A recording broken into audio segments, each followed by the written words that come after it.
tan iyo markii ay soo baxday hadalhaynta sheegaysa in maamul hoostaga dowladda federaalka Soomaaliya loo aqoonsanayo gobolka Awdal iyo deegaanada kale ee soo raaca ayaa arintaasi waxay walaac xoogan ay ku abuurtay maamulka Somaliland. Hogaamiyaha maamulka Somaliland Cabdiraxmaan Ciro ayaa wasiirkiisa amniga waxa uu maanta u diray magaalada Boorame ee gobolka Awdal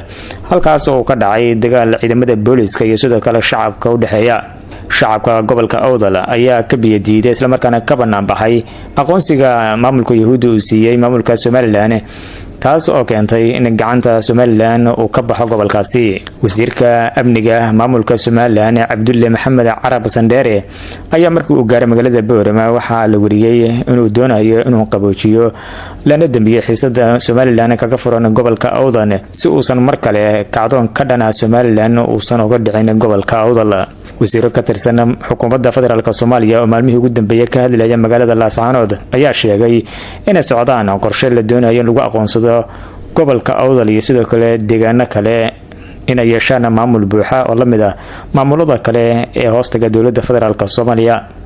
sidoo kale siyaasiyiin ayaa waxay ugu baaqeen madaxweynaha Soomaaliya Xasan Sheekh Maxamuud inuu maamul buuxa u aqoonsado Awdal State oo way ugu dambeeyay hadalhayntiisa ay ka taagneed dhinaca baraha bulshada iyo sidoo kale siyaasiyiinta Soomaaliyeed.